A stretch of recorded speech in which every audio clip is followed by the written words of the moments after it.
नमस्कार दोस्तों, कुशाल स्टडी में आपका स्वागत है। आज हम पढ़ेंगे super TET math practice set 3। इससे पहले हम 2 प्रैक्टिस सेट कर चुके हैं। आज हमारा ये प्रैक्टिस सेट 3 है। इसमें हम 20 क्वेश्चन देखेंगे। तो स्टार्ट करते हैं हम क्वेश्चन नंबर 1 से। क्वेश्चन नंबर पहला है हमारा कि एक समुद्री जहाज के ऊपर से एक बंदूक चलाई जाती है।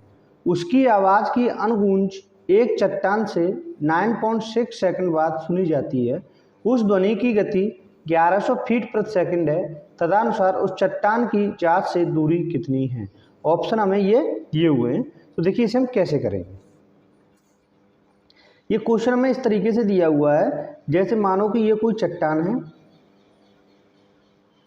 ये आपकी क्या है, चट्टान है, और इधर कोई जहाज जा रहा है, पानी का जहाज है, और इस जहाज से कोई बंदूक चलाई और इसकी जो ध्वनि है वो आपकी इस तरीके से चट्टान तक जाती है और वापस पुनः, यानी अनुगूंज का मतलब क्या होता है, पुनः सुनाई देना। यानी यहाँ से हमने बंदूक चली और चट्टान से टकरा करके उसकी जो ध्वनि है वो वापस आती है, तो उसे कितना समय लगता है, 9.6 सेकंड लगती है। कितना लगता है, 9.6 सेकंड समय लगता है। अब ये बता रहा है कि अगर ध्वनि की गति 1100 फीट प्रति सेकंड हो, यानी कि जो ये ध्वनि गई है इसकी स्पीड कितनी है, 1100 फीट प्रति सेकंड है। तो हमें बताना है कि जहाज से चट्टान की दूरी क्या है, यानी ये दूरी हमें बतानी है, ये यहाँ से लेकर के यहाँ तक की कि ये दूरी कितनी है। तो देखो इसे कैसे करेंगे, आप इसका आंसर निकालिए। तो देखिए इसे कैसे सॉल्व करेंगे। हमें पता है कि दूरी बराबर क्या होता है, यानी डिस्टेंस बराबर आपका क्या होता है, स्पीड इनटू टाइम। क्या होता है, स्पीड इनटू टाइम, यानी कि दूरी बराबर चाल इनटू समय। तो D4 क्या होता है, डिस्टेंस दूरी, स्पीड 4, S4 टाइम, T4 समय। तो स्पीड हमें कितनी दी हुई है, 1100 फीट प्रति सेकंड की, 1100 इनटू समय। समय कितना दिया हुआ है हमें, 9.6। लेकिन 9.6 क्या है, यहाँ से यहाँ तक जाने का फिर पुनः वापस आने का है। तो हम क्या लेंगे, केवल 4.8 लेंगे, यानी इसका आधा लेंगे, आधा समय लेंगे। ठीक है, तो यहाँ पर कितना आएगा, 4.8। इसे मल्टीप्लाई करेंगे तो कितना आ जाएगा आपका आंसर। देखो 1 0 से तो ये दशमलव हट जाएगा, यानी ये शून्य से हट गया। अब हम 11 और 48 का मल्टीप्लाई करेंगे तो कितना आ जाएगा, 8 और 8 और 4 12, 2 और 1 5, और इधर आपका 0। कितना आ गया, 5280 फीट आ जाएगा। तो जो हमारा आंसर होगा वो क्या होगा, आपका ऑप्शन नंबर बी आपका सही आंसर होगा। क्लियर हुआ। आप एक काम कीजिएगा कि जैसे मैं आपका क्वेश्चन सॉल्व कराऊं उससे पहले आप सॉल्व कर लीजिएगा, जिससे कि आपको पता भी चल जाएगा कि आप किस मेथड से करते हैं और क्या आंसर है आपका। ठीक है, नेक्स्ट क्वेश्चन देखते हैं। नेक्स्ट क्वेश्चन हमारा कि सभी 3 अंकी संख्याओं का योग है। ऑप्शन हमें ये दिए हुए हैं। ठीक है, तो इसे कैसे करेंगे, आप इसका आंसर निकालो। इसका आंसर हमें देखते ही निकालना चाहिए। ठीक है, तो देखो 3 अंक की संख्या की बात कर रहा है, तो देखो सबसे छोटी 3 अंक की संख्या क्या होती है, यानी मैंने मान लिया पहली सबसे छोटी संख्या 3 अंक की क्या होगी, 3 अंक की सबसे छोटी संख्या होगी आपकी 100, और सबसे बड़ी संख्या क्या होगी 3 अंक की, यानी लास्ट संख्या क्या होगी 999। क्लियर हुआ। अच्छा, टोटल संख्याएं कितनी हो जाएंगी, यानी जैसे अगर हम 100 से 999 तक जाएंगे तो कितनी संख्या हो जाएंगी, n बराबर कितना आ जाएगा आपका, 900 आ जाएंगे। कितना आ जाएंगे, 900 संख्याएं हो जाएंगी। ऐसे हमें क्या पूछा है, इन सभी संख्याओं का योग पूछा है। तो देखो ऑप्शन से हम हटा सकते हैं। देखो पहली संख्या अगर 100 है तो दूसरी संख्या कितनी होगी, पहली 100, दूसरी 101, 103, ऐसे करके हमें कहाँ तक चलना है, 999 तक जोड़ना है। ठीक है, तो इन सब का हमें क्या बताना है, योग बताना है। तो देखो ऑप्शन डी क्या कह रहा है, 899। तो देखो सबसे बड़ी संख्या एक संख्या का योग 999 है, तो ये तो आपका ऑप्शन हट जाएगा। क्लियर हुआ। दूसरे ऑप्शन ये है, ये भी लगभग हट जाएंगे, देखिए अभी हम देखते हैं। ठीक है, तो देखो n हम कैसे निकालते हैं, यानी कितनी संख्या होंगी, तो n हम कैसे निकालते हैं, n बराबर होता है आपका l minus a upon d plus 1। तो l कितना है, लास्ट संख्या कितनी है 999, माइनस a फर्स्ट संख्या कितनी है 100 अपॉन d, d का होता है D4 डिफरेंस। अब जैसे यहाँ से देखो 100, 101, 102, 103 ऐसे है ना, 102, 103 इस तरीके से, यानी अंतर कितने का, 1 का है, प्लस 1। तो ये कितना हो जाएगा आपका 999 से हो गया तो 899 प्लस 1 कितना आ जाएगा 900, यानी कुल संख्या कितनी है 900 संख्या होंगी जिनका हमें योग बताना है। अच्छा, इसके लिए क्या होता है formula SN, sum of n संख्याओं का योग बराबर क्या होता है n/2 कोष्टक में होता है आपका a प्लस l, यानी फर्स्ट संख्या प्लस लास्ट संख्या। तो इसे हम करेंगे तो n कितना है 900 अपॉन 2 इंटू फर्स्ट संख्या कितनी है 100 और लास्ट संख्या कितनी है 999। योग कितना हो जाएगा 999 प्लस 100 1099। तो ये हमारा कितना आएगा, देखो इसे हम इससे काटेंगे तो ये कितना हो जाएगा 450। अब इसका हम इसमें कर देंगे मल्टीप्लाई। तो अब आप यहाँ से ऑप्शन से देखो, अगर ये 1099 है, अगर मैं इस पर 10 का भी मल्टीप्लाई करूँगा तब भी ये 5 अंक की संख्या बन जाएगी, यानी एक जीरो बढ़ जाएगा कि नहीं बढ़ जाएगा। लेकिन जब यहाँ तो ये 4 अंक की संख्या दी है तो ये भी गलत है आपका, ये भी गलत। तो कौन सा ऑप्शन सही होगा, ऑप्शन नंबर बी सही आंसर हो जाएगा। यहाँ पर हमें मल्टीप्लाई करने की जरूरत नहीं है, केवल आप कॉमन सेंस लगाइए कि जैसे 1099 है, अगर उसमें मैं 10 का करूँगा तो 5 अंक की हो जाएगी, 100 का मल्टीप्लाई करूँगा तो 6 अंक की संख्या हो जाएगी, जबकि हमें करना तो कितने का 450 का है। क्लियर। नेक्स्ट क्वेश्चन देखते हैं। नेक्स्ट क्वेश्चन कह रहा है एक भिन्न और उस भिन्न के व्युत्क्रम के 4 गुने का योग 13/3 है, वह भिन्न क्या है। आंसर निकालिए इसका क्या होगा। देखो मैंने मान लिया कोई भिन्न आपकी क्या है x है। अच्छा, उसका व्युत्क्रम क्या हो जाएगा 1/x, क्या हो जाएगा 1/x हो जाएगा। लेकिन वो क्या करें व्युत्क्रम के 4 गुने का योग, यानी व्युत्क्रम का 4 गुना करेंगे तो इसमें 4 का मल्टीप्लाई कर देंगे, कितना हो जाएगा 4/x। जैसे ये देखो ये कोई संख्या हमारी भिन्न x है, उसका व्युत्क्रम कितना हो जाएगा 1/x। 4 गुना करेंगे तो हम इसमें 4 का गुणा कर देंगे, ठीक है। तो वही चीज़ है, यानी कि हमारी भिन्न क्या थी x थी, उसका 4 गुना, उसके व्युत्क्रम का 4 गुना किया तो 4/x। इनका योग कितना दिया हुआ है हमें 13/3 दिया हुआ है, ठीक है। अब इसे हम सॉल्व कर लेंगे, तो इसे सॉल्व करेंगे तो ये कितना हो जाएगा x² प्लस 4 बराबर आपका कितना आ जाएगा 13/3x। ये x इधर चला जाएगा, ठीक है। अब इसे हम सॉल्व करेंगे तो ये आपका आ जाएगा आपका 3x² प्लस 12 और ये 13x को इधर ले जाएंगे तो माइनस के 13x बराबर 0। ये कितना हो गया 12×3 = 36, यानी कि अगर इसे हम करेंगे तो ये कितना हो जाएगा 3x² minus 9x minus 4x plus 12 बराबर 0। इसे आप सॉल्व कर लीजिएगा, ठीक है। सॉल्व करना आता ही होगा आपको। तो यहाँ से देखो हम कॉमन लेंगे 3x, तो यहाँ पे कितना बचेगा x माइनस 3। यहाँ से अगर हम कॉमन लें 4 तो यहाँ से कितना बचेगा x माइनस 3 बराबर 0। तो x बराबर आपका क्या आ जाएगा, या तो 3 आ जाएगा या फिर आपका क्या आ जाएगा 4/3 आ जाएगा। तो ऑप्शन यहाँ से कौन सा सही होगा, ऑप्शन नंबर ए सही हो जाएगा। क्लियर हुआ। नेक्स्ट क्वेश्चन देखते हैं। क्वेश्चन हमें क्या दिया हुआ है कि 1.5 का होल क्यूब प्लस 4.7 का होल क्यूब प्लस 3.8 का होल क्यूब माइनस 3 इंटू ये सब इस तरीके से हमें दिया हुआ है। देखो देखने में हमें ये कैसा काफ़ी डिफिकल्ट सा लग रहा है, लेकिन ये बहुत इजी क्वेश्चन है, ठीक है। काफ़ी इजी क्वेश्चन है। तो देखो इसे हम कैसे सॉल्व करेंगे, ठीक है। आप इसका आंसर निकालो कैसे सॉल्व करोगे। मैंने आपको पिछली वीडियो में भी इसका फॉर्मूला बताया था। मैंने आपको क्या बताया था कि अगर इस तरीके से हो AQ plus BQ plus CQ, AQ plus BQ plus CQ minus 3ABC बराबर क्या बताया था आपको कोष्टक में A plus B plus C, और अगले कोष्टक में हमने बताया था A² plus B² plus C² minus AB minus BC minus C, ठीक है, यही था। अच्छा यहाँ से देखो आप यहाँ से A बराबर हम क्या ले सकते हैं, देखो A बराबर हमारा क्या दिया हुआ है 1.5, क्या दिया हुआ है 1.5, B बराबर आपका क्या दिया हुआ है 4.7 और C बराबर क्या दिया हुआ है आपका 3.8। अब आप इस फॉर्मूले से देखो, ठीक है। देखो यहाँ पे क्या दिया हुआ AQ BQ CQ, तो ये तो हो गया आपका AQ plus BQ plus CQ minus 3ABC, जैसे देखो ये दिया हुआ माइनस 3ABC दिया हुआ है तो ये भी हो गया माइनस के 3ABC। अच्छा इधर देखो, अब नीचे आपको बटे में क्या दिया हुआ है, a square plus b square plus c square minus a b b c c a. ठीक है, यानी कौन सा वाला आपको दिया हुआ है, ये देखो ए बी, ये बी सी और ये आपका सी हो गया। ठीक है, यानी हमें क्या दिया हुआ है, a square plus b square plus c square minus a b minus b c minus c a. ये हमें इस तरीके से दिया हुआ है, a cube plus b cube plus c cube minus 3ABC।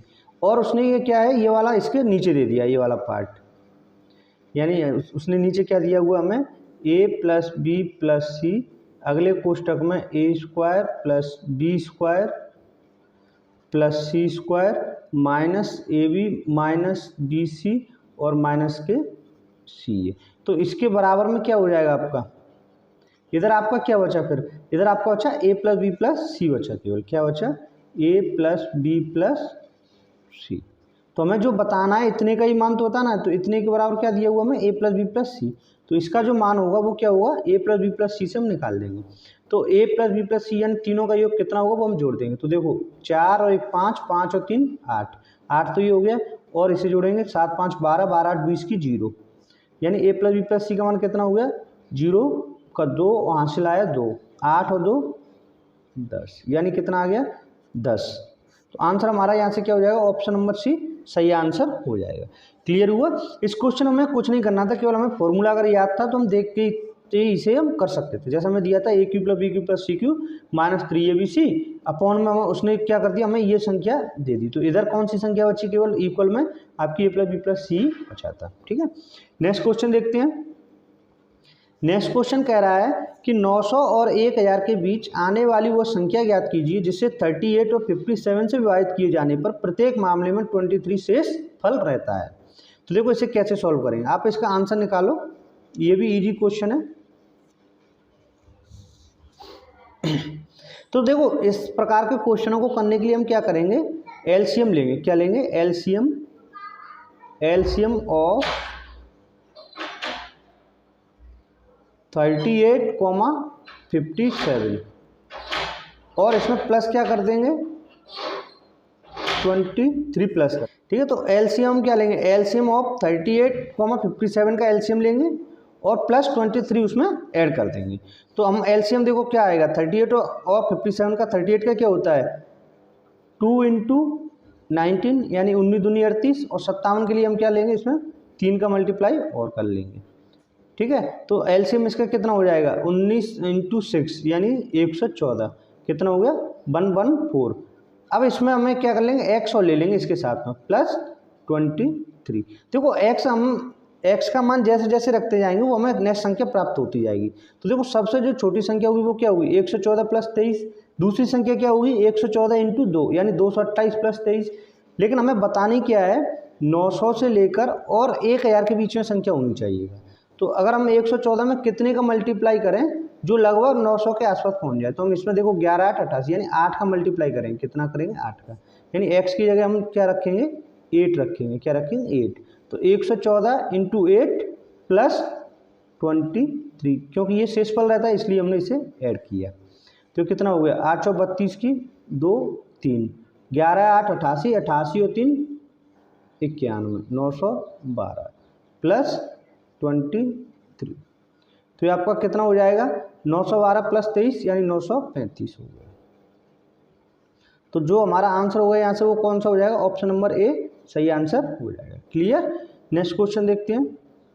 Next question कह रहा है यदि ए की 35% आय बी की 25% आय के बराबर हो तो ए और बी की आय का अनुपात क्या है। तो देखो इसे हम कैसे सॉल्व करेंगे, ये इस तरीके से दिया हुआ है कि ए की 35% आए तो हमने क्या कर लिया a × 35/100, ये इक्वल किसके दिया है b की 25% आएगी तो b × 25/100। ठीक है, अब इसे हम क्या करेंगे सॉल्व कर लेंगे। तो देखो 100 से तो आपका 100 कट जाएगा और ये 5 से 7 बार और ये 5 से 5 बार, तो a/b बराबर कितना आ जाएगा 5/, 7। तो आंसर यहाँ से कौन सा हो जाएगा 5/7। ए और बी के आई का अनुपात हो जाएगा 5/7, यानी ऑप्शन नंबर बी सही आंसर हो जाएगा। नेक्स्ट क्वेश्चन है आपका, राम और उसके 2 बच्चों की औसत आयु 17 वर्ष है, जबकि राम की पत्नी और उन्हीं बच्चों की औसत आयु 16 वर्ष है। यदि राम की आयु 33 वर्ष है तो उसकी पत्नी की आयु वर्षों में है। अच्छा क्वेश्चन है, देखो इसे कैसे सॉल्व करेंगे। राम और उसके 2 बच्चों की, यानी कि देखो राम प्लस उसके 2 बच्चे यानी कि 2 चिल्ड्रन, उनकी औसत आयु कितनी दी हुई है हमें 17 वर्ष। तो कुल उम्र उनकी कितनी हो जाएगी 17 × 3 कर देंगे, क्योंकि देखो एक तो राम हो गया 2 उनके बच्चे हो गए, तो कुल व्यक्ति कितने हो गए 3 हो गए। तो तीनों की जो कुल उम्र हो गई वो कितनी हो गई 51। ठीक है, अब ये कह रहा है राम की पत्नी और उन्हीं बच्चों की, यानी कि राम की वाइफ, तो इसे हम W लिख लें, प्लस 2 चिल्ड्रन, उनकी आयु कितनी हो जाएगी 16 वर्ष है, तो 16 × 3, तो इनकी कुल उम्र कितनी हो गई 48, 16 है 48। ठीक है, अब ये देखो पहले 51 थी, अब कितनी रहेगी 48 वर्ष। इसका मतलब क्या हुआ 3 वर्ष उम्र कम हो गई। ये किसकी वजह से कम हो गई, यानी वाइफ की वजह से। इसका अर्थ ये हुआ कि जो राम है वो अपनी वाइफ से कितने वर्ष बड़ा है 3 वर्ष बड़ा है। अब आगे हमें क्या दिए, अगर राम की आयु 33 वर्ष है, यानी राम की अगर 33 है तो उसकी वाइफ की आयु कितनी हो जाएगी 33 में से हम माइनस कर देंगे 3, तो कितना आ जाएगा आपका 30। तो आंसर क्या हो जाएगा यहाँ से ऑप्शन नंबर डी सही आंसर हो जाएगा। क्लियर हुआ। नेक्स्ट क्वेश्चन देखते हैं। नेक्स्ट क्वेश्चन कह रहा है कि 15 लीटर मिश्रण में 1:4 के अनुपात में एल्कोहल और पानी है। यदि मिश्रण में 3 लीटर पानी मिलाया जाता है तो नए मिश्रण में एल्कोहल का प्रतिशत कितना होगा। देखो अच्छा क्वेश्चन है, इसे हम कई तरीके से कर सकते हैं। ठीक है, एलिगेशन से भी कर सकते हैं, एक सिंपल मेथड से भी कर सकते हैं। तो देखते हैं, हम पहले सिंपल तरीके से देखते हैं। जैसे आपका देखो मिश्रण कितना दिया हुआ, हमें 15 लीटर दिया हुआ है। ठीक है, तो 15 लीटर में जो एल्कोहल है वो कितना है 1:4 में है ना, तो 1 और 2 4 कितना होगा 5, 5 का 3, तो यानी जो आपका एल्कोहल है वो कितना हो जाएगा, एल्कोहल आपका कितना हो जाएगा 3 लीटर हो गया। वाटर कितना हो गया, यानी कि पानी, वाटर क्या लीटर है आपका 12 लीटर रह जाएगा, कितना हो जाएगा 12 लीटर। अब ये कह रहा है कि यदि मिश्रण में 3 लीटर पानी मिलाया जाए, तो पानी मिलाया जाए तो 12 लीटर तो पहले ही था, 3 लीटर पानी हमने और मिला दिया, तो नए मिश्रण में एल्कोहल का प्रतिशत कितना रहेगा। तो देखो नए मिश्रण में एल्कोहल तो 3% ही रहा, पानी कितना हो गया 12 और 3 15, पहले 12 लीटर तो 3 लीटर मिला दिया तो कितना हो गया 15 लीटर हो गया पानी। ठीक है, यानी और कुल मिश्रण कितना हो गया 18 लीटर का, कितने का हो गया 18 का। तो हमें इसका परसेंटेज निकालना है, तो हम क्या करेंगे × 100, कितना हो गया ये 3/6, यानी कि 100/6 बराबर कितना होता है 16 सही 2/3% हो जाएगा आपका आंसर। तो ऑप्शन कौन सा सही होगा यहाँ से, ऑप्शन नंबर बी सही आंसर होगा। क्लियर हुआ। नेक्स्ट क्वेश्चन देखते हैं। नेक्स्ट क्वेश्चन कह रहा है एक नाव में बैठे हुए 5 व्यक्तियों का औसत भार 38 किलोग्राम है, उसी नाव का और उसमें बैठे व्यक्तियों का औसत भार 52 किलोग्राम है, तदनुसार उस नाव का भार कितना है। यानी ये कह रहा है कि कोई नाव है उसमें 5 व्यक्ति बैठे हुए हैं, 5 व्यक्तियों का औसत भार कितना आ रहा था 38 किलोग्राम आ रहा था, लेकिन उसने क्या किया नाव और उन 5 व्यक्तियों का औसत भार निकाला तो कितना आया 52 किलोग्राम आया। तो मैं किसका बताना है, नाव का भार बताना है। ठीक है, तो इसे देखो कैसे करेंगे, 5 व्यक्तियों का और नाव का औसत भार कितना था 38, तो उनका कुल वजन कितना हो गया 5 × 38, तो ये आपका कितना हो जाएगा 5 और 8 40 की 0 और 4 15 और 4 19, यानी कितना होगा 190 किलोग्राम वजन होगा उन 5 व्यक्तियों का। लेकिन अगर हमने उसमें नाव भी शामिल कर दी तो अब कुल कितना हो गया 6 हो गए, 6 × उनका एवरेज कितना आ रहा है 52, तो इनका कुल वजन कितना हो गया 6 × 52 बराबर कितना हो गया 6 से 12 की 2 और 1 30 और 1 31, यानी कि 31, यानी 312 किलोग्राम हो गया। अब ये देखो नाव के जोड़ने पर कितना वजन हो गया कुल 312 किलोग्राम, पहले व्यक्तियों का कितना था केवल 190 था, तो ये वजन किसकी वजह से बढ़ गया नाव की वजह से। तो नाव का वजन कितना हो जाएगा 312 में से हम इसे 190 को लेस कर देंगे, तो कितना आएगा आपका 2, 11 में से 9 गया तो 2 और 2 में से गया तो 1, यानी जो नाव का वजन है वो कितना आएगा 122 किलोग्राम आ जाएगा। तो ऑप्शन कौन सा सही होगा यहाँ से, ऑप्शन नंबर बी सही आंसर होगा। क्लियर हुआ। नेक्स्ट क्वेश्चन देखते हैं। नेक्स्ट क्वेश्चन कह रहा है रानी का भार मीना के भार का 25% और तारा के भार का 40% है, तदनुसार तारा के भार का कितना प्रतिशत मीना के भार के बराबर है। देखो क्वेश्चन इजी है, लेकिन लैंग्वेज अगर थोड़ी वैसी दी हुई है, अगर इसे हम समझ लेंगे तो ये भी आसानी से हो जाएगा। ठीक है, ऐसे क्वेश्चनों को देखो बड़ी सावधानी से करना चाहिए हमें। जैसे हमें कौन कौन दिया हुआ है, देखो रानी का भार मीना के भार का 25% है, तो जो हमें दिया हुआ है हम वो लिख लेंगे पहले। ठीक है, हमने लिख लिया यहाँ पर रानी लिख लिया, रानी का भार मीना के भार, और एक आपको कौन दिया हुआ, मीना दिया हुआ, हमने रानी लिख लिया और मीना लिख लिया, और कौन दिया हुआ, हमें तारा दिया हुआ है। ये 3 लेडीज हैं। ठीक है, अब ये कह रहा है रानी का भार मीना के भार का 25%। अगर मीना का भार अगर हम 100 माने तो रानी का भार कितना हो जाएगा, 25 हो जाएगा। ऐसे ही कह रहा है तारा के भार का 40% है, अगर तारा का भार अगर हम 100 माने तो रानी का भार कितना हो जाएगा, 40 हो जाएगा। यही तो दिया हुआ है हमें। तदनुसार तारा के भार का कितना प्रतिशत मीना के भार का है, तो हम इसे क्या करेंगे, पहले हम अनुपात में ले लेंगे। तो रानी और मीना का अनुपात कितना आ गया, 1:4 आ गया। ठीक है, और तारा का और इसका कितना आ जाएगा, 0 से 0 2 और 5 आ जाएगा। ये कितना आ गया, 5 आ गया। यहाँ पे मैं और लिख देता हूँ, जैसे रानी, मीना और तारा। अगर रानी का 1 किलो है तो मीना का वजन कितना होगा, 4 किलो। अगर रानी का भार 2 किलो है तो तारा का भार कितना होगा, 5 किलो।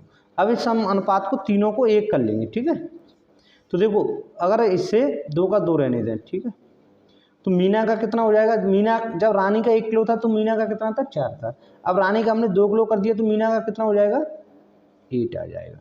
और तारा का कितना रहेगा, 5 का ही रहेगा। देखो इसका 2 था तो इसका कितना था, 5 था, तो ये 2 है तो ये कितना रहेगा, 5 ही रहेगा। तो ये तीनों का क्या आ गया, अनुपात आ गया। ठीक है, ये क्या आ गया, उनके भार का अनुपात आ गया। अब ये आगे क्या कह रहा है, तारा के भार का कितना प्रतिशत मीना के भार के बराबर है। अब हमें तुलना किससे करनी है, तारा के भार से। तो तारा का भार हमने नीचे लिख लिया, जिससे हम तुलना करते हैं उसे हम क्या लिख लेते हैं, नीचे। ठीक है, 5, तारा का कितना है, 5 किलो है, तो मीना के भार के बराबर। अब मीना का भार कितना है, 8 किलोग्राम, तो 8 हमने ऊपर लिख लिया, 5 है हमने नीचे। परसेंटेज में निकालना तो 100 का मल्टीप्लाई कर देंगे। 5 से देखो इसे काटो तो कितना आएगा, 5 से ये 20 और 20 सट्टे 160, यानी कितने परसेंट है, तारा के भार का कितना परसेंट मीना के भार के बराबर है, 160% के। तो आंसर यहाँ से क्या हुआ, ऑप्शन नंबर ए सही आंसर हो जाएगा। क्लियर हुआ। नेक्स्ट क्वेश्चन देखते हैं। नेक्स्ट क्वेश्चन कह रहा है एक विक्रेता ने 40 दर्जन केले 250 रुपये में खरीदे, उनमें से 30 केले सड़े हुए थे और उन्हें बेचा नहीं जा सका। उसने शेष केलों को प्रति दर्जन किस भाव पर बेचना चाहिए जिससे उसे 20% का लाभ हो। ऑप्शन हमें दिए हुए हैं 8 रुपये, 10 रुपये, 12 रुपये या 6 रुपये। देखो ये भी अच्छा क्वेश्चन, आप इसका आंसर निकालो। ठीक है, वीडियो पॉज करो और इसका आंसर निकालो। तो देखो इसे हम कैसे करेंगे, उसने कितने दर्जन केले खरीदे, 40 दर्जन, यानी उसने कुल केले कितने खरीदे, 40 दर्जन, 40 × 12 कितने केले हो गए कुल उसके पास, 12 चौक 48, यानी 480 केले खरीद के लाया। ठीक है, अब उसमें से कितने केले सड़ गए, 30 केले सड़ गए, तो 30 केले कम कर दो, माइनस के 30, कितने बचे अब उसके पास, 450 केले बचे। कितने बचे, 450 केले उसके पास बचे। ठीक है, अच्छा अब वो 450 केलों को कितनों में बेचना चाहेगा, तो देखो लाया कितने था, यहाँ पे लिख देता हूँ मैं। ठीक है, 480 केले कितने के लेके आया, 250 रुपये के लेके आया। अब उसके पास केले कितने बचे, 450 केले बचे हैं, कितने में बेचना चाहेगा वो, देखो 20% लाभ पर बेचना चाहता है। कितने पे, शेष केलों पर कितना होना चाहिए, 20% लाभ। तो 20% लाभ पर बेचेगा तो 250 रुपये वाले केले उसे कितने बेचने पड़ेंगे, 300 रुपये में। देखो कैसे, जैसे हम मैं दिया हुआ है 250, 250 रुपये, 20% अगर लाभ लेंगे तो हम क्या करेंगे, 120/100। ठीक है, 0 से ये 0 और इससे ये कट गया तो कितना हो जाता है, ये 300 रुपये आ जाएगा। ठीक है, यानी वो केले 250 रुपये के केले लाया था, वो 300 रुपये में बेचना चाहता है। ठीक है, 480 लाया था लेकिन अब उसके पास कितने केले रह गए, 450 केले रह गए। तो 450 केले कितने में बेचना चाहता है वो, 300 रुपये में। तो ये किस दर्जन पर पड़ेगा, यानी कितने रुपये प्रति दर्जन पड़ेगा। तो इसके लिए तो देखो सबसे पहले ऊपर हम क्या लिखेंगे, रुपये लिखेंगे, यानी 300 रुपये में कितने केले बेचना चाहता है, केले की संख्या हम नीचे लिख लेंगे, यानी 450 केले। अब हमें दर्जन में बताना तो हम क्या कर देंगे, 12 का मल्टीप्लाई कर देंगे। अदरवाइज हम वैसे ही बता सकते थे, अगर दर्जन में नहीं पूछा तो हम इस तरीके से निकालते। ठीक है, अब इसे सॉल्व कर लेंगे। तो 0 से 0, 15 से ये 2 बार, 15 से ये 3 बार, 3 से ये 4, तो ये कितना आ गया, 8 रुपये प्रति दर्जन आ जाएगा। कितना आ जाएगा, 8 रुपये प्रति दर्जन। ये हमारा आंसर हो जाएगा। तो ऑप्शन कौन सा सही होगा यहाँ से, ऑप्शन नंबर ए सही आंसर हो जाएगा। क्लियर हुआ। नेक्स्ट क्वेश्चन देखते हैं। नेक्स्ट क्वेश्चन कह रहा है क्रमशः 20%, 20% तथा 10% की छूट एक एकल छूट कितने के बराबर होगी। ठीक है, तो ये भी इजी क्वेश्चन है, कुछ नहीं है इसमें। देखो ये क्या कह रहा है, पहले उसने 20% की छूट दी, फिर पुनः 20 की दी, फिर 10 की छूट दी, तो एकल छूट कितने के बराबर होगी। मान के चलो कोई वस्तु कितने की होती है, अपने आप में 100 की होती है। 20% छूट देगा तो कितने की रह जाएगी, 80/100। पुनः 20% की छूट देगा तो कितने की रहेगी वस्तु, 80/100। ठीक है, और फिर आगे क्या दे रहा है, फिर उसने 10% की छूट दे दी, यानी कि 90/100। इससे कोई फर्क नहीं पड़ता कि पहले 20 की दे रहा है या 10 की दे रहा है, कोई कैसे भी क्रम लगा सकते हैं। ठीक है, अब देख लीजिए वैल्यू कितनी रह जाएगी, 1 2 0, यानी इससे तो ये कट गया, 1 0 1 0 2 0 2 0, इसके ये कट गए, और यहाँ से ये 1 0 कट गया, बचा कितना नीचे, 10 बच गए। ठीक है, अब देखो इसे ये कितना हो गया, 8 × 8 64 × 9, तो इसे हम इससे लिख लें 972 × 8। सॉल्व करेंगे तो कितना होगा, 8 दूनी 16 की 6 हासिल 1, 56 और 1 57, कितना आ गया 576। तो ये ऊपर कितना आ जाएगा, 57.6 आ जाएगा। कितना आ जाएगा, 57.6। अच्छा, अब देखो कोई वस्तु कितने की थी, 100 रुपये की थी, अब वो कितने की रह गई, 57.6 की रह गई, तो उससे छूट कितने की मिल गई, इसमें से इसे लेस कर देंगे, तो ये आपका 57 58 यानी 42, और आपका कितना बचेगा, 42.4 आ जाएगा। ठीक है, देखो 10 में से 6 गया तो कितना बचा, 4, इधर कितना रह गया, 9, 9 में से 7 गया तो 2, और 9 में से 5 गया तो कितना बचा, 4। तो आंसर हमारा क्या आ जाएगा, 42.4% की हमें छूट मिल जाएगी। ठीक है, एक तरीका तो ये था, दूसरा हम सक्सेसिव डिस्काउंट लगा करके कर सकते थे, जैसे 20% प्लस 20% माइनस 20 20 × 4, तो ये कितना हो गया आपका 36% हो गया, फिर 36 के साथ हम 10 का करके निकालते। ठीक है, नेक्स्ट क्वेश्चन देखते हैं। नेक्स्ट क्वेश्चन कह रहा है कि अरुण 20,000 रुपये अपने 2 दोस्तों को उधार देता है। वो पहले दोस्त को कितने देता है, 12,000 रुपये 8% की वार्षिक साधारण ब्याज पर देता है। अरुण अपनी कुल राशि का 10% लाभ चाहता है, अतः उसे शेष राशि दूसरे दोस्त को किस साधारण ब्याज पर देनी चाहिए ताकि उसे इच्छित लाभ मिल सके। ठीक है, यानी ये देखो एलिगेशन से कर लेंगे, सिंपल कुछ नहीं है इस क्वेश्चन में।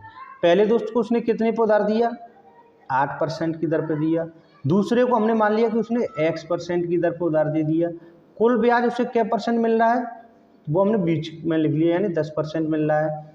ठीक है, यानी पहले को उसने 8% पर दिया, दूसरे को X% पर दिया, कुल ब्याज उसे कितना मिला, 10% पे। ठीक है, पहले दोस्त को उसने कितना दिया था उधार, 12,000 रुपये दिया था, और दूसरे को कितना दिया है, 8,000 रुपये, क्योंकि कुल धन कितना था, 20,000 था, तो पहले को 12 दिया, दूसरे को 8 दिया। इनका अनुपात कितना हो गया, 0 से ये 0 कट गए, और इधर से आपका 4 से ये 3 बार, कितना आ गया, 4 से 3 बार, और ये 4 से 2 बार। ठीक है, अब देखो 8 में से इसे देखो 10 में से 8 गया तो कितना बचा, 2, यानी 10 में से, तो इसे हम कितने में से घटाएंगे, X में से घटाएंगे, यानी ये आपका कितना आएगा, X में से अगर हम 10 घटाएंगे तो कितना आ रहा है आपका, 3 आना चाहिए। ठीक है, 3 ही आ रहा है, तो कितना आ गया, तो X बराबर कितना हो जाएगा, 13%, कितना हो जाएगा, 13% हो जाएगा। क्लियर हुआ। तो यहाँ से ऑप्शन कौन सा सही होगा, ऑप्शन नंबर डी सही आंसर हो जाएगा। नेक्स्ट क्वेश्चन है। नेक्स्ट क्वेश्चन कह रहा है यदि कोई धनराशि वार्षिक चक्रवृद्धि ब्याज पर उधार आधार पर 3 वर्षों में चक्रवृद्धि ब्याज जोड़कर 3 से 3/8 गुना हो जाए तो वार्षिक ब्याज की दर कितनी है। ऑप्शन हमें ये दी हुई है। ये भी अच्छा क्वेश्चन है। तो देखो इसे कैसे सॉल्व करेंगे। सिंपल कुछ नहीं, आप वही फॉर्मूला लगा दीजिएगा। क्या होता है आपका, ए बराबर पी कोष्टक में 1 + r/, 100 पे पावर कितना होता है, n होता है। कितना होता है, 1 प्लस r अपन 100 पावर n। अच्छा, हमने मान लिया कि हमारा प्रिंसिपल पहले p था, 1 प्लस r अपॉन 100। n का मान हमें कितना दिया हुआ है, 3 वर्षों में, तो समय कितना है, तो यहाँ पर हम कितना लिख लेंगे, 3 लिख लेंगे। ठीक है, अब इधर आपका अमाउंट कितना हो जाएगा, देखो पहले p था, अब क्या गुना बढ़ गया, 3 से 3 बटे 8 गुना हो गया, यानी कि 8 3 24, 24 और 3 27, 27 बटे 8 गुना हो गया। कितना लिखेंगे यहाँ पे, हम लिखेंगे 27 अपॉन 8 p लिख लेंगे। ठीक है, अब इसे सॉल्व करेंगे तो देखो p से आपका p कट गया, इधर आपका कितना बचा, 27 बटे 8 बराबर 1 प्लस r अपॉन 100 पे पावर 3।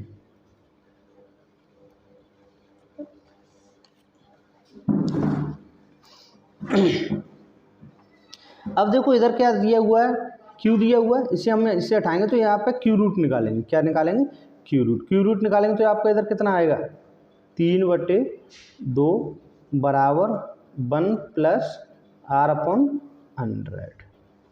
1 को हम इधर लाएंगे तो इधर कितना बचेगा, 3 बटे 2 में से 1 जाएगा तो बचेगा आपका 1/2 बराबर r अपॉन 100। ये 2 से हम इसे काट देंगे, 2 से 50 बार, तो r बराबर आपका कितना आ जाएगा, 50%। तो यहाँ से कौन सा सही हो जाएगा, ऑप्शन नंबर सी आपका सही आंसर हो जाएगा। क्लियर हुआ। नेक्स्ट क्वेश्चन देखते हैं। नेक्स्ट क्वेश्चन कह रहा है कि एक टायर में 2 पंचर हैं, पहला पंचर अकेला टायर को 9 मिनट में फ्लैट कर देता है और दूसरा पंचर अकेला 6 मिनट में कर देता है। यदि हवा की स्थिर गति से निकले तो दोनों पंचर मिलकर उसे कितनी देर में फ्लैट कर देंगे। कुछ नहीं, ये भी इजी क्वेश्चन है। यानी इसका अर्थ ये हुआ कि जो पहला पंचर है वो कितने समय में ले रहा है, 9 मिनट ले रहा है, और दूसरा कितना ले रहा है, 6 मिनट, तो दोनों मिलकर के अकेला कितने में कर देंगे। ठीक है, तो इसे ऐसे कर लो, पहला वाले के द्वारा 1 मिनट में कार्य कितना हो रहा है, 1/9, यानी अगर वो पूरे टायर को कितने में फ्लैट कर रहा है, 9 मिनट में, तो 1 मिनट में कितना करेगा, 1/9। ऐसे दूसरा वाला टायर कितना करेगा, 1/6। एलसीएम कितना हो जाएगा इनका, 18, तो ये कितना आ गया, 9 दूनी 18 और 6 18, यानी कि 5/18। तो इन दोनों को कुल समय कितना लगेगा, अगर दोनों एक साथ करें तो 18/5 समय लगेगा। कितना लगेगा, 18/5। 5 से ये 3 बार और 3 सही बटे 5, यानी कुल मिनट इन्हें कितना लगेगा, 3 सही 3/5 मिनट समय लगेगा। क्लियर हुआ। या तो ऐसे कर लो, या फिर आप इस तरीके से भी कर सकते हो कि पहले वाले को कितना लग रहा था, 9 मिनट, दूसरे वाले को 6 मिनट, कुल हमने मान लिया कि कुल जो उसमें हवा है वो कितनी है, 18 यूनिट है। तो ये यूनिट पर मिनट कितने निकाल रहा है, 2 यूनिट निकाल रहा है, और ये कितना निकालेगा, 3 यूनिट। तो दोनों मिलकर के 1 मिनट में क्या यूनिट निकाल देंगे, 5 मिनट। तो 18 यूनिट को खर्च करने में कितना समय लगेगा, 18/5 कर देंगे। ठीक है, नेक्स्ट क्वेश्चन देखते हैं। नेक्स्ट क्वेश्चन कह रहा है एक नौका की गति धारा के साथ और प्रतिकूल दिशा में क्रम से इतने है, तो धारा की गति कितनी है। ये भी अच्छा क्वेश्चन है, तो इसे देखो कैसे सॉल्व करेंगे। ठीक है, कुछ नहीं, ऐसे मान लो, जैसे हमने मान लिया कि धारा की गति हमने मान ली, और नाव धारा की, और आप एक नाव की गति लिख लो। ठीक है, नाव की गति, धारा की मान लो आपकी 22 किलोमीटर प्रति घंटा है। क्या है, धारा की गति है 22 किलोमीटर प्रति घंटा, और नाव की है आपकी x किलोमीटर प्रति घंटा गति हो गई। ठीक है, अब ये कह रहा है धारा की गति बतानी है, तो देखो धारा के साथ, तो धारा के साथ दोनों जाएंगे, तो इसका मतलब क्या हुआ, दोनों की गति क्या हो जाएंगी, जुड़ जाएंगी। कैसे हो जाएंगे, यानी x प्लस वाई, हमें कितना दिया हुआ है, 14 किलोमीटर, यानी दोनों की गति जुड़ जाएंगी, तो कितने किलोमीटर पर रहा है, 14 किलोमीटर पर आवर। अच्छा, प्रतिकूल कितनी दे रहा है, यानी प्रतिकूल दिशा में, तो गति इनकी क्या हो जाएगी, x माइनस वाई हो जाएगी। कितनी, 8 किलोमीटर दिया हुआ है। कितना दिया हुआ है, 8 किलोमीटर प्रति आवर। इसे हम सॉल्व कर लेंगे। हमें पूछिए किसकी, धारा की गति पूछी है, यानी कि हमें धारा की गति हमने क्या मानी, वाई मानी, तो वाई का मान निकालना है। तो हम क्या करेंगे, इसे x को काट देंगे। तो x को काटने के लिए हम इनके चिन्ह बदलेंगे, तो पहले माइनस, ये प्लस का हो जाएगा और ये माइनस का हो जाएगा। तो ये इससे कट गया, तो ये कितना हो गया, 2y, कितना हो गया, 2y। 2y बराबर कितना, 14 में से 8 गया तो कितना बचा 6, तो y बराबर यहाँ से कितना आ जाएगा 3 आ जाएगा आंसर, यानी 3 किलोमीटर प्रति आवर। तो जो धारा की गति है वो कितनी है 3 किलोमीटर पर आवर हो जाएगी। अगर हमें नाव की निकालनी होगी तो कितनी हो जाएगी 5 किलोमीटर, यानी नाव की कितनी हो जाएगी 11 हो जाएगी, ठीक है। यानी यहाँ पे अगर हम 3 रखेंगे तो यहाँ पे कितना आएगा 11 आ जाएगा। क्लियर। नेक्स्ट क्वेश्चन देखते हैं।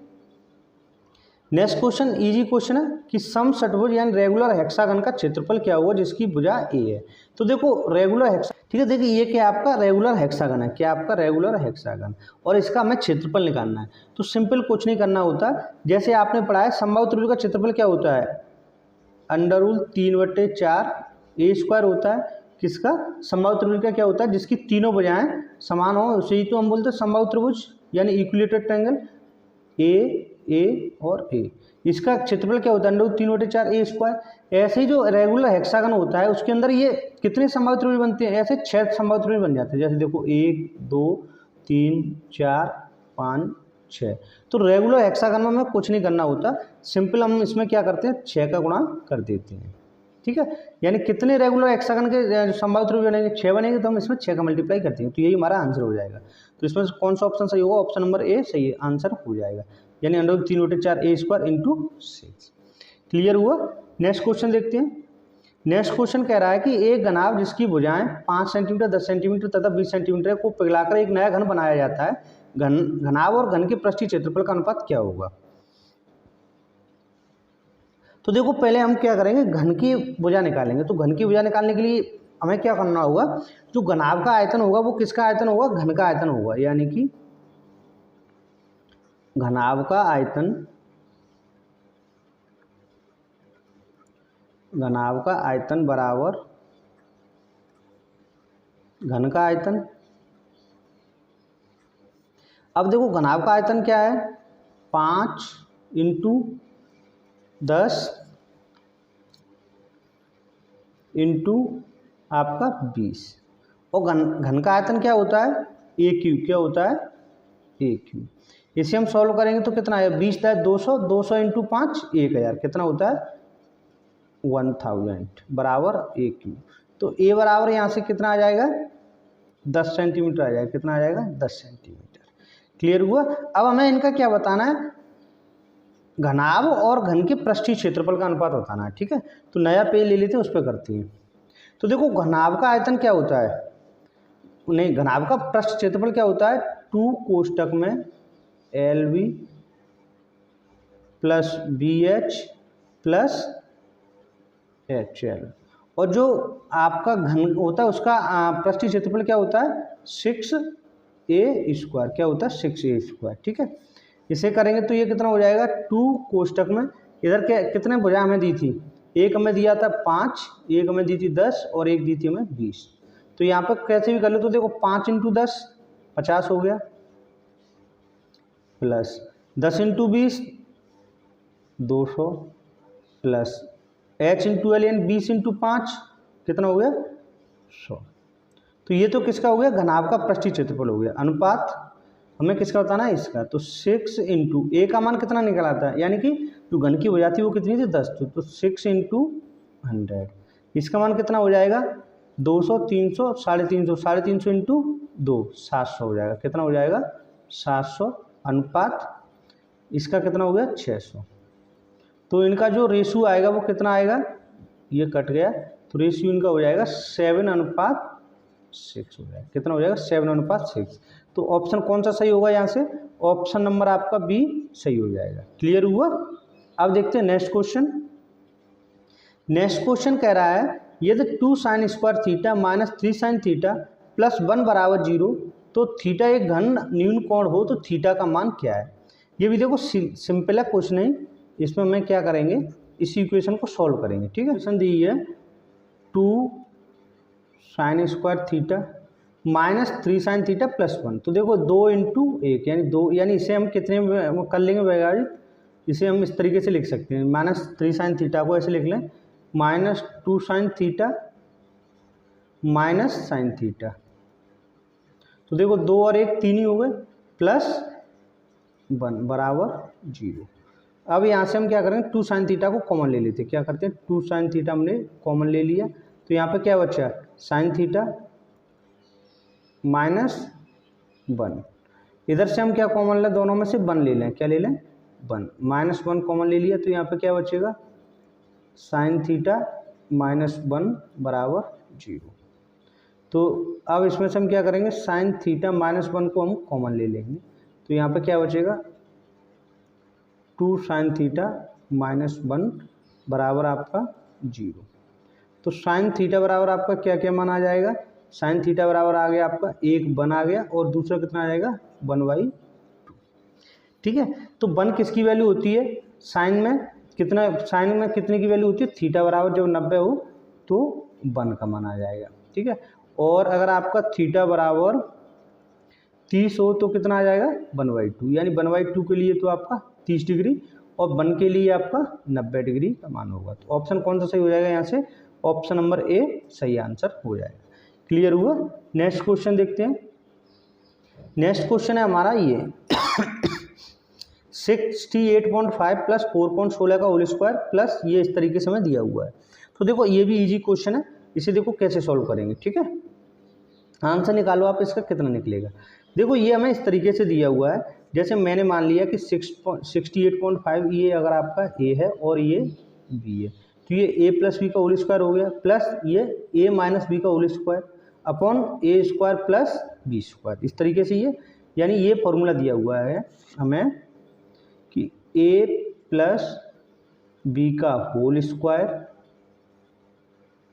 प्लस ए माइनस बी का होल स्क्वायर बराबर आपका क्या होता है 2 कोष्टक में आपका क्या होता है a square plus b square होता है, यही तो होता है, यानी ए प्लस बी का होल स्क्वायर प्लस ए माइनस बी का होल स्क्वायर बराबर 2 कोष्टक में a square plus b square.